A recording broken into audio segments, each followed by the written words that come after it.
Against up-close traffic commotion, Scott Ogden and Lauren Springer Ogden temper urban necessity with botanical exploration that represents nature's harvests from around the world. As gardeners, designers, and authors, every site, including their home in Austin, depicts their philosophy of plant-driven design. For us, I think the beginning of all this is actually looking at nature and looking at other gardens.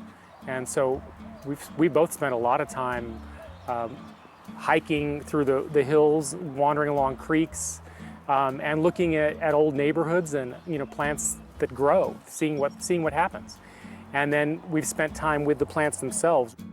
And that's the beginning of being able to create a garden, is knowing how the plants grow, knowing what they do in the wild, and being able to bring a little bit of that into your own environment.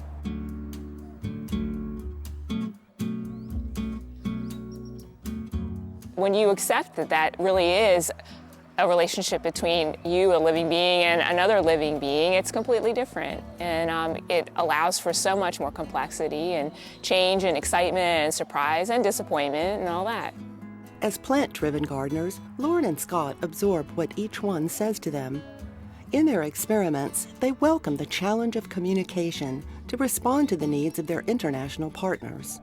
A plant-driven garden, or a garden that's designed with plants first, you don't have to have a lot of money. You don't have to have gone to school and learned all the quote-unquote tenets of design, which we don't believe in anyway.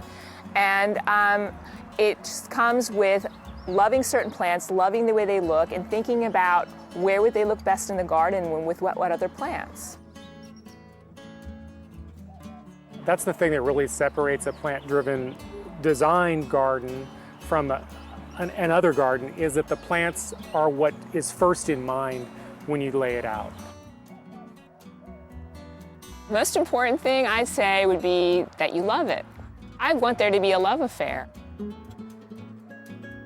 Although they consider whether the passion will be reciprocal, a plan sketch on paper doesn't work for them.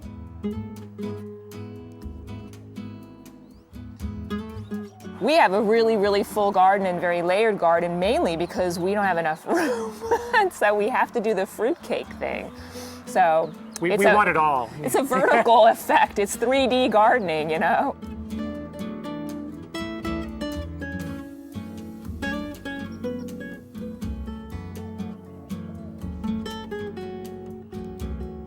To be honest, this garden is barely designed. It's stuffed with plants, and one of the few design features is the sedge lawn, and the reason it's here is because we knew it was going to be stuffed with plants everywhere else, and we had to have some kind of quiet place for your eye to rest, so we could have lots of plants and where we could walk. Exactly. But since they're sensitive to how plants best cohabitate, rhythms of design naturally emerge. Some plants get the job as evergreen structure in diverse foliar renditions. But they would be inert if we didn't have bulbs shooting through periodically after a rainstorm or in the spring. That's right. Or having a few kind of feathery perennials or annuals that come and bloom and then we whack them back and they disappear. Those kind of things have to happen to keep the garden exciting. Gardening is about curiosity and it's about change. A garden that's perfect all the time is a bore. Who wants that? You might as well be at a parking lot in the mall. You actually want to be able to go out the door and see something different, every week, if not every day. The main reason you want change in the garden is it's human nature, really. If everything looks the same, you actually start to not see it.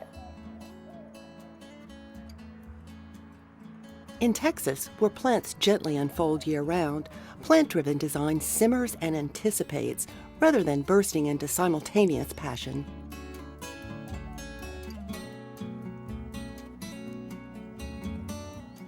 So you have what's basically sort of a sputtering of different types of plants that have their seasons. So if you don't think about seasonality and plants that come and go, you will have basically a plastic garden. one year there'll be one spot in your garden where there's 3 things that all bloom at the same time and they all look super together, and then it may never happen again. And you know,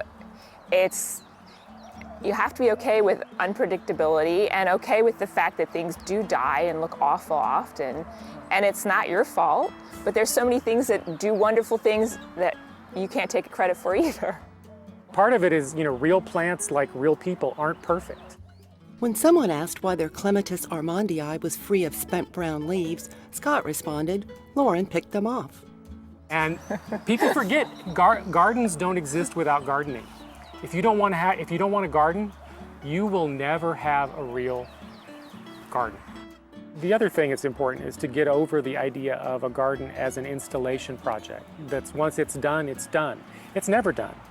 I don't think everyone needs to have a layered garden or even a naturalistically modeled garden. It's really not about whether it's formal or informal, or whether it's overstuffed like our garden, or whether it's a little more sparse. But the main thing is that you have plants that you really enjoy.